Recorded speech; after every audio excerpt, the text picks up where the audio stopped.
Hey, what's going on, guys? Welcome to drboycetv.com, the home for intelligent Black people.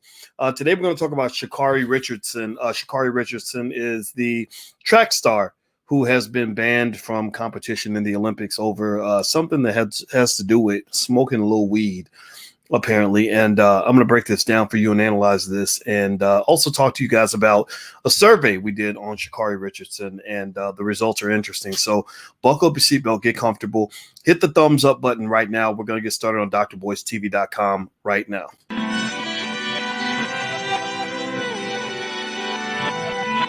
Here we are, clan the isms, cataclysm, great. Our people out here struggling, trying to make it in this state. Everybody out here doing it, but we the ones who late. Now family, we the ones who gotta delegate. Get that money in the power, never be fake. Stick to co-sign for 3. What did he say? Create jobs, support our own.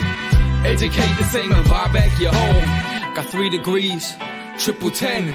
3 PhDs, now we on the CNN. DBTV, let's talk about negligence. Ignorance is bliss, but we can turn it to intelligence. Believe none of what you hear, half of what you see. Let's break it down here on Dr. Boyce TV. Here we are. Hey, what's going on, guys? Welcome to drboycetv.com, the home for intelligent Black people. On this platform, we like for you to be Black and intelligent. And if you're not Black and intelligent, you may want to get the fuck out. This is not the place for you. This is where we have no nonsense conversations about all kinds of things that are happening in the Black community. You guys know sometimes we talk about economics, but we also got to talk about life. We got to talk about being Black in America and being Black around the world. Shout out to all of you who are all over the U.S. and all over the world, because I know that we have support from people on every corner of the planet. Hit the thumbs up button, hit the share button, hit the subscribe button if you haven't done it yet. Put your hashtag B1 in the chat. Hashtag B1 means we put our community first. We must prioritize ourselves if we're ever going to elevate ourselves. If we do not prioritize ourselves, then we cannot elevate. So you must make sure that you solve your own problems before you go solving everybody else's problems. If you agree, please put a hashtag B and the number 1 in the chat. B Claude says, how are you doing today, brother, on this Saturday? I'm doing great, man. I just got back from my honeymoon, the first leg of our honeymoon. I told you guys that last month, you guys know I married this beautiful Black woman who happens to be a therapist and a full professor. Shout out to all the intelligent Black women out here. I have so much respect for you. And we decided we wanted to do a 3-pronged honeymoon because, you know, I'm a simpy stepdaddy, I guess. Apparently people think that that's simping, but I love kids. I love children. I love youth. And so this is being a stepfather is an honor. We don't even use the word step in our household. I'm your damn daddy, period. I ain't just step nothing. So my kids got 2 daddies, which means that they're going to be doubly protected. My beautiful daughters are doubly protected because I partner with their father to make sure that these little girls are protected. Well, we decided we want to do our honeymoon in 3 stages. We're going to do our I said I want to do something by land, by air, and by sea. So by air, we flew to Vegas. We spent the week in Vegas, and by land, we're going to do a cross-country drive. We're going to hop in the car and go across the country. By sea means we're going to get on a boat, and when we get on a boat, we're going to go somewhere cool, and that'll be awesome. So anyway.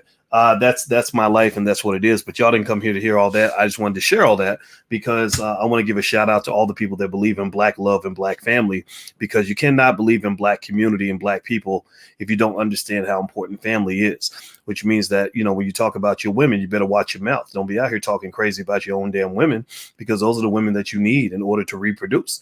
And also your women who are talking crazy about Black men, you need to get out of there with that nonsense too. Black men need to be supported and respected. So if you agree, then stay. If you don't agree, then please leave before I have to boot your monkey ass up out of here. So anyway, with that said, hit the thumbs up button, hit the share button, hit the subscribe button. Let's talk about Sha'Carri Richardson. Sha'Carri Richardson. I'm going to ask you guys a question that I asked on my Twitter. My Twitter is Dr. Boyce Watkins 1. My Instagram is The Real Boyce Watkins. All that's on my on the screen right now. I was curious to see what people thought about Sha'Carri Richardson. I assume you're aware she is a really fast sprinter. She's super fast. Now, you may not know this. I only mention it every now and then. But I used to be a track coach. I was a track coach for a group called the assistant coach, actually, for the West Side Track Club in Louisville, Kentucky, where I'm from. And we coached a lot of kids that were from the quote unquote from the hood. and I loved it. That was my other great stepdaddy opportunity because I got a chance to be a father figure for those kids, because a lot of the kids didn't have fathers, to be honest with you. And I hate that. I hate what the crack epidemic did to black people because we lost our fathers. Now we don't value them anymore. But I got a chance to step in that role, and I loved it. And but I also have an appreciation of track and field. And so I follow track very closely. I knew about Sha'Carri Richardson 2 years ago. I saw her perform at LSU, and the girl was dynamite. She reminds me of my daughter. My daughter, Carmen, is not my biological daughter, but I adopted her. You know, it was like a hood adoption where I was like, look, I'm your damn daddy, period. I don't care what nobody says. So if you ask her, who is your father? She will say, Boyce Watkins is my father. And that's all that matters to us. And so anyway, Carmen, Sha'Carri got my attention because Sha'Carri reminds me of Carmen. I met Carmen when she was 9.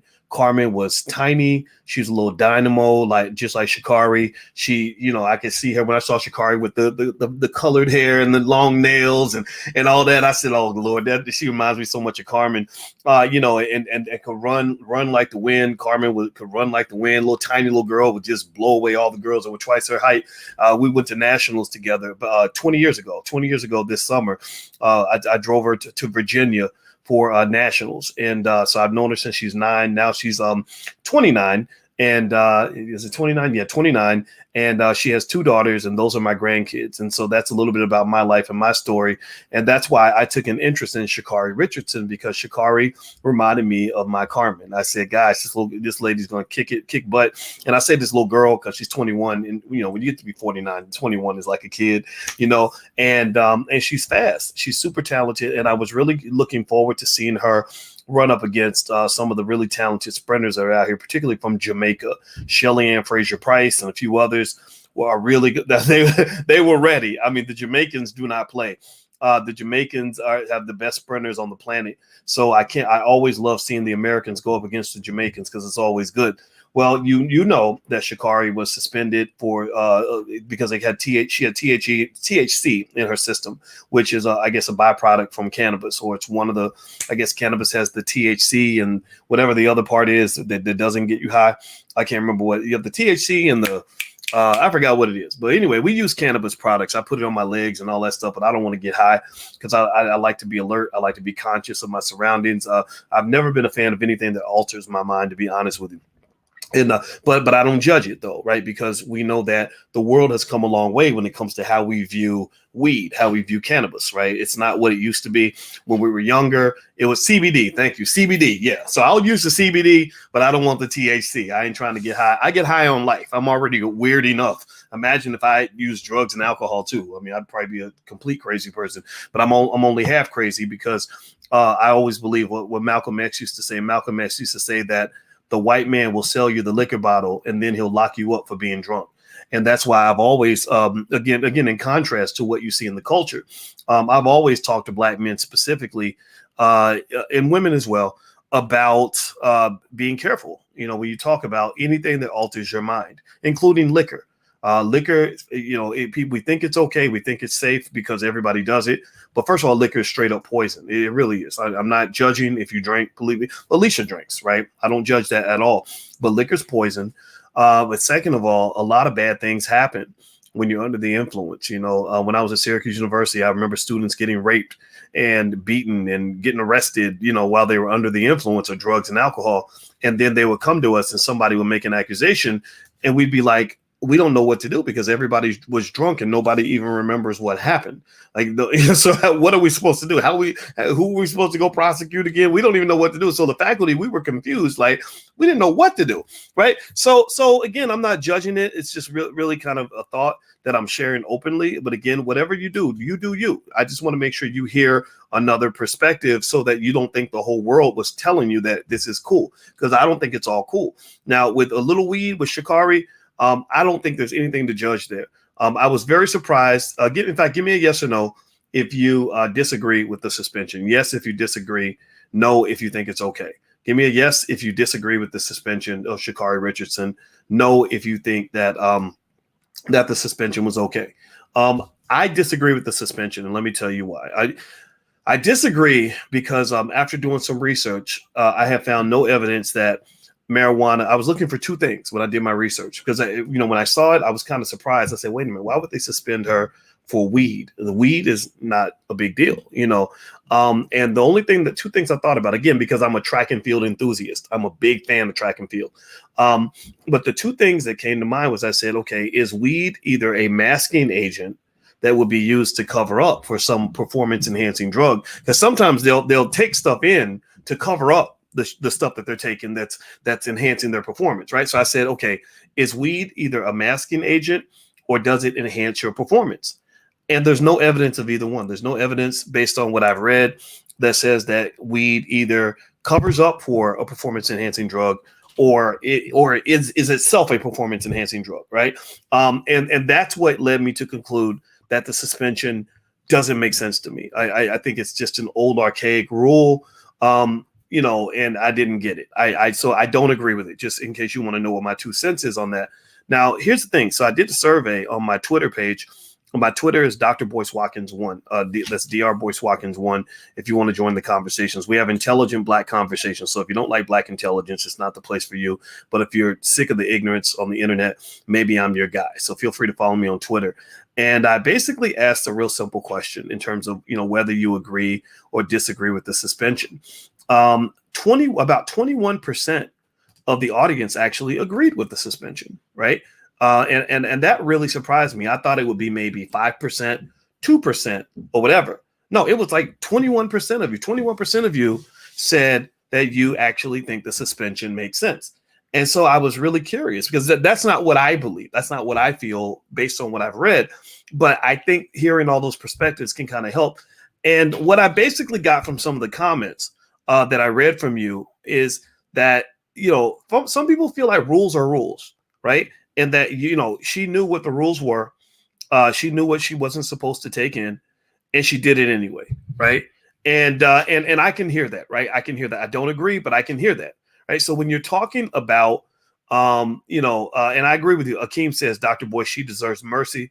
Yeah, I agree with that too. And I don't know how much mercy they give, to be honest with you, especially if everybody is following the same rules, right? If they give her mercy and they say, because I can understand their incentive to give her mercy, right? The incentive is, one, the rule's stupid. Number two, Sha'Carri is a star. Sha'Carri is worth millions of dollars to whatever network. I guess it's going to be NBC or something, or maybe ESPN. I have no clue. But she's an asset to the Olympics because their goal is to get viewership, right? Remember, you guys know I'm the money guy, right? I know all about how the economics works. When they see her, they see cha-ching because she understands branding. Sha'Carri, this is something that people don't talk much about, but I watch people very closely. I analyze everything. I'm probably a little too woke. I'm like this. I'm always observing every little detail. And I watched her. I remember watching her when she first went pro, and she won a race, and she was super fast. Her time was really good.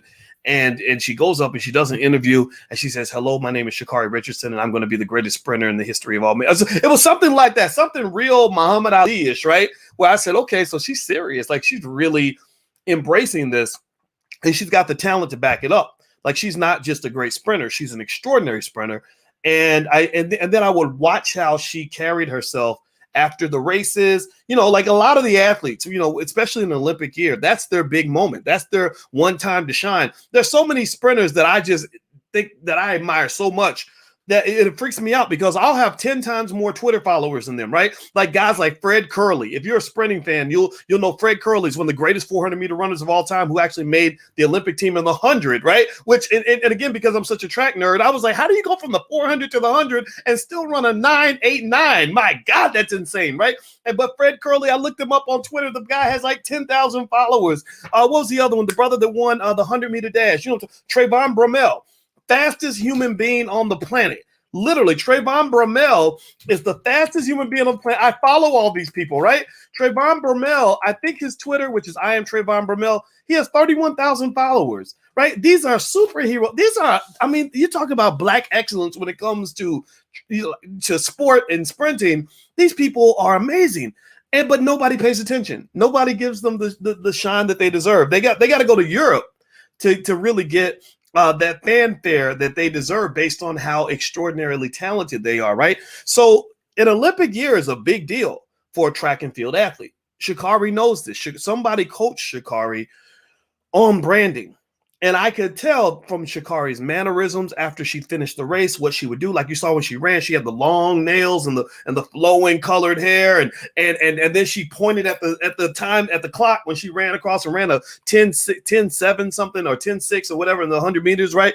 And I said, okay, she's trying to be the next FloJo. That's what she's doing. She's branding herself as a FloJo. It's not just your talent, you're right. Nobody likes an athlete who just wins a race and then just, walks up and gives some boring interview. They want the person that has the swag. They want the person that has the energy, the enthusiasm, the story, right? And if you also listen to Sha'Carri's interviews, she tells her story a lot. She talks, well, I've overcome so much, and it makes people relatable. I'm not saying the story's BS. I'm not saying that at all. But all that fits into Olympic branding because that translates into cha-ching dollar bills, right? So don't think that this Sha'Carri thing is all about a little girl overcoming obstacles and becoming a sprinter. That's part of it.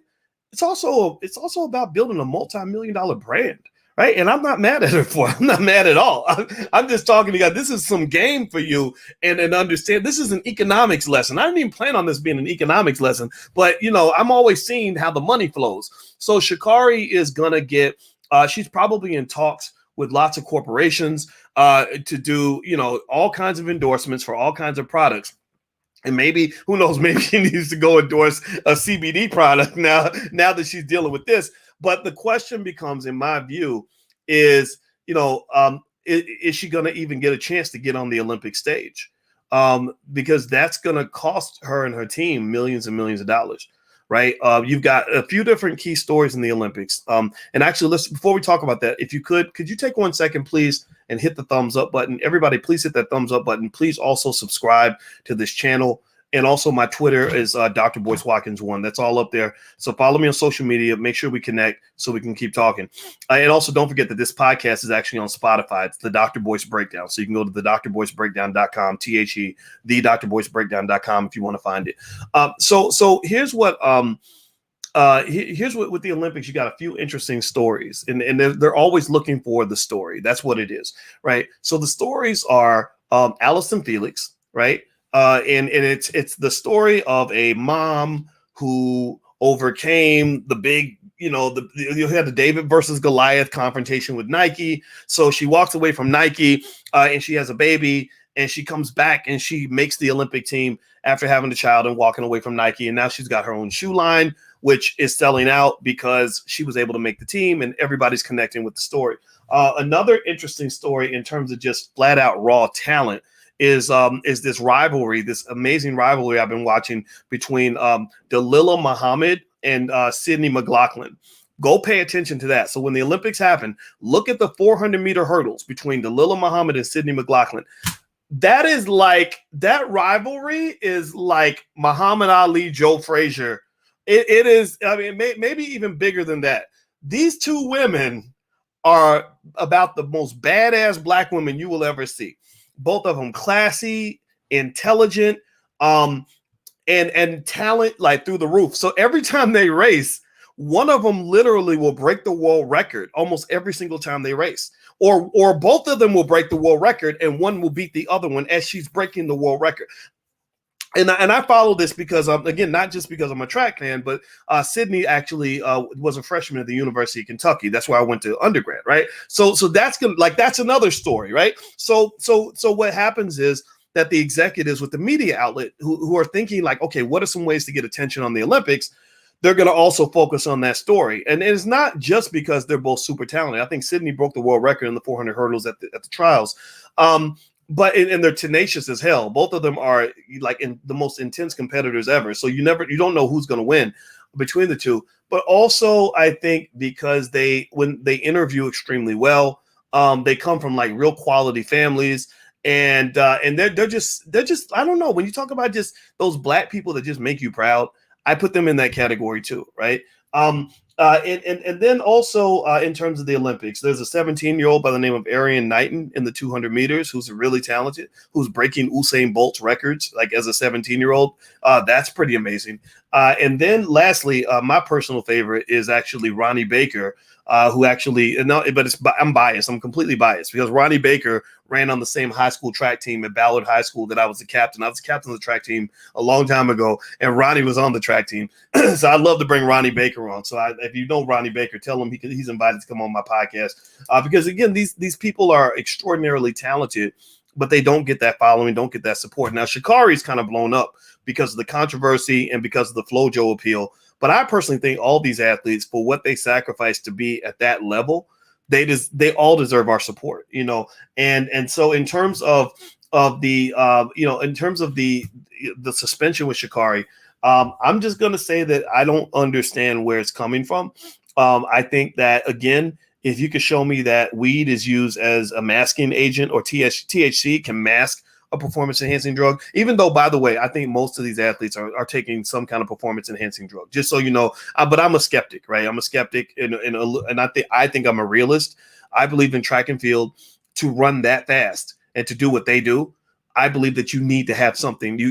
I don't think human beings can run as fast as they're running right now. I don't believe that. So, for example, the time that Trayvon Bromell ran in the 100 meters, 9.80, 20, 30 years ago, that was considered damn near an impossible time. Like that, I think Ben Johnson ran that, and he was pumped up with more steroids than a damn horse. So I think that what's happened is that the drugs have just gotten different. The process has gotten a little more sophisticated. But when they come out with this whole revelation, like when Marion Jones, remember when they took down Marion Jones because she was allegedly taking stuff or whatever? I don't look at it the way a lot of naive Americans look at it. They look at it like, oh, you cheated, you're bad. I didn't think Marion Jones was a cheater. I didn't think she was a bad person. I think she just got caught because you can't tell me. I don't know if y'all remember back in the day when FloJo was running, she was competing against these East German women and Soviet women that were like dudes. Like they would come in like flexing, like big old muscles, and my name is Olga. Right, deep voices, Adam's apples, like as big as a damn rock, and they would go out there and they would just run these amazing times because they were pretty much becoming dudes. There was actually one athlete that, and by the way, I'm doing a stream of consciousness on the Sha'Carri Richardson thing. Just bear with me. I hope you're okay with me, kind of just telling you what comes to mind with this, But anyway, there was one athlete that ran for the Soviet bloc, and back when you had the whole Soviet Union, and they gave her these steroids every day, but they told her that they were vitamins, and she would take these vitamins every day, and she took so many of them that she basically ended up with so much testosterone in her system that she pretty much just became a man. Literally, she started becoming attracted to women. She started doing what men do or whatever. And eventually she just got a sex change. So she went from being, Patricia to Pat or something like that. And so literally, it's kind of a funny game, right? So I personally think that with this suspension, I was just so surprised because I don't think I've seen athletes get suspended for THC. And I think also what Sha'Carri's contribution to society will be, which actually affects you, is I think that she's heightened the awareness around the legalization of marijuana. And this is an important conversation because you guys know we talk about investing and things like that. And I think somebody asked me on my Instagram, by the way, I see you guys on my Instagram, they asked me, should we invest in cannabis stocks? Well, I think that this awareness around the legalization of cannabis that Sha'Carri has helped to stimulate with her ordeal is going to persuade Congress just a little bit more. It'll be like the NCAA thing. We've been working on getting college athletes paid for 25 years. There's an article. I put it on my Instagram. I showed you guys. I wrote this article 25 years ago where I explained exactly why athletes should get paid. And I remember at that time, it was seen as this foreign, crazy concept. Like, who would pay athletes? Why would you pay them? And I had to spend a lot of time, and other people did this too, educating people on why people should be paid for their work. Why, the NCAA was racist, why they were stealing from the black community, why the system was oppressive, why it was taken away. It was even denying them the right to get an education because, I taught on these different campuses. And I remember that the athletes that were in my classes couldn't even pass the damn class because you're always at football practice. They got you practicing 2 or 3 times a day. How the hell are you going to have time to study enough to do well in my class? My class was hard. So even students who didn't have to go to football practice twice a day were failing the class. So I don't know how in the hell you're supposed to do it when you got the schedule of a professional athlete in front of you. So years ago, I remember it was just sort of hammering on the issue, hammer, because we knew it didn't make sense, and now finally, the NCAA has been hit with this lawsuit, this federal lawsuit, or this this judgment by the Supreme Court that basically is going to require them to start paying athletes. In fact, in my home state of Kentucky, the governor just signed some decree stating that athletes can be paid. They can go make their money, and however they're going to make it, and which I think is great. And I believe they're doing it because now you have a new race. You have a new almost like a space race kind of thing, or what do they call it? An arms race between the universities now in the different states to say, how do we get the best athletes, right? So in Kentucky, they're trying to get the best basketball players, right? That's all. Kentucky's all about basketball. It's like a religion, right? So basically what you can say is you come to our state, we're going to make sure you get paid. You're going to get paid well. Now, mind you, they've been paying the athletes since forever, right? I mean, come on now, let's be honest. And the interesting thing is that the public was brainwashed to believe that it was unethical to pay the athletes, when actually I thought the opposite. Again, I don't take my rules from society. I don't believe in that. I take my rules from what makes sense. I take my rules from common sense, from the universe, right? So to me, common sense says, if an athlete is going to bring $20 million into a university because he's working for that school, then that school owes him money. He should be paid, right? So athletes have always gotten paid under the table on some level, and we treat it a little bit like the way they used to treat it when slaves were taught how to read. There's nothing wrong with teaching a slave how to read, but slaves learning how to read was contrary to the existing system of oppression. So you were undermining white supremacy and undermining white oppression by teaching the slaves how to read. That's why it became illegal. It was never immoral. It was only illegal. So the same thing is true with paying athletes. The compensation of college athletes, it undermined the existing system of NCAA oppression, right? It undermined the ability of universities to extract wealth from mostly Black athletes without giving their families any form of compensation, right? It undermined their ability to basically use these young people up and their families without having to give anything up in the process. So effectively, the rules were always in place to make sure that the pimp hand stays strong. You had to keep the pimp hand strong, because the minute you start making the pimp hand weak, then your hoes are going to get out of check. That's all it was. It was pimping 101. That's what it was. That's all it's ever been. So now you finally have something in place that makes a little bit more sense. I think marijuana is the same way. And this is going back to Sha'Carri Richardson. I think that Sha'Carri Richardson's contribution, in my view, the contribution to your bank account, is that those of you who are invested in cannabis stocks, because I told you my position on cannabis. I believe cannabis is going to be legalized at some point. At some point, there's going to be federal clarity on whether or not cannabis is okay or not. And I believe that when that day happens, all your cannabis stocks are going to shoot up. They're going to go crazy, right? And so I think Sha'Carri's ordeal and the fact that most Americans believe that Sha'Carri should never have been suspended, they're pissed off because she became kind of an American hero. She's the new FloJo, right? So you took down our new FloJo. The International Olympic Committee did, not the U.S. Olympic Committee, not USADA. If I'm not mistaken, I believe it was the International Olympic Committee. So you took down our, modern day FloJo over something as stupid as weed.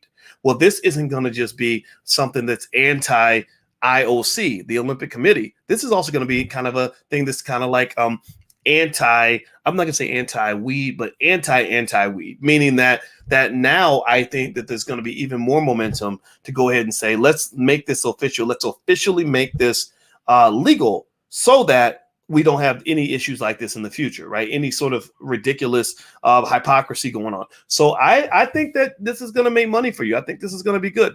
Are they going to reverse their decision? I don't think they will. I don't think they're going to change their decision, because I think if you start reversing decisions because of what the public feels, it creates a weird precedent that they're going to have to maintain in the future, because they have athletes every year that get caught using stuff. And whenever it happens, they're always like, oh, it wasn't my fault. I took a sleeping pill, or I took some cold medicine or whatever. There's always some bullshit. They always got to find some stupid reason why they took the performance enhancing drug. But really the reality is that a lot of them take the drugs.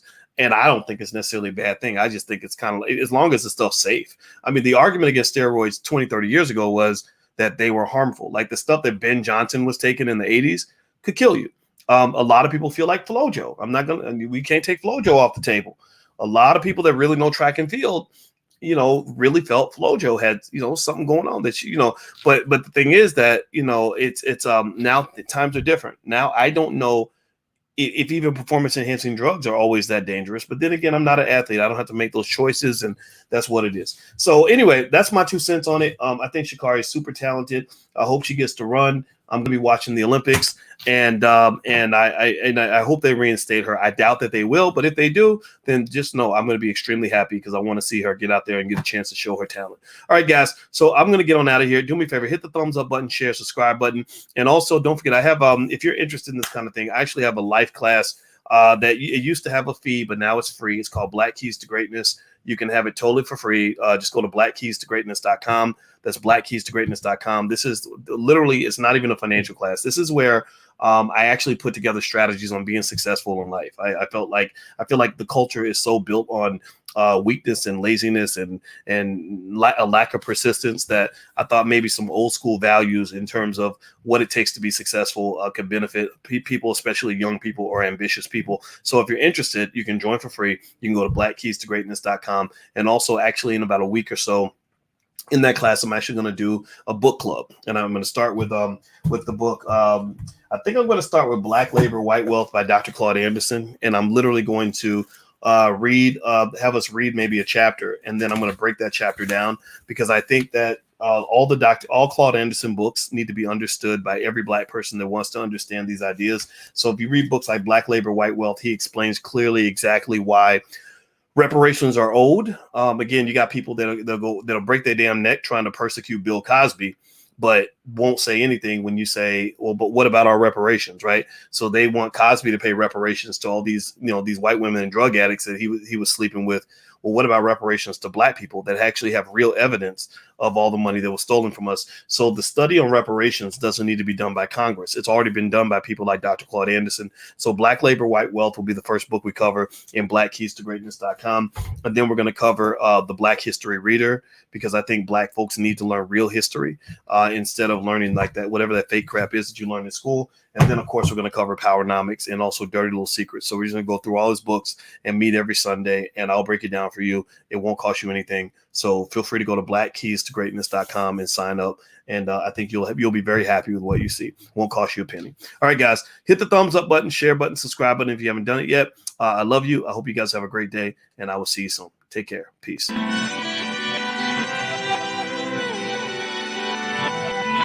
Here we are, clan the isms, cataclysm, great.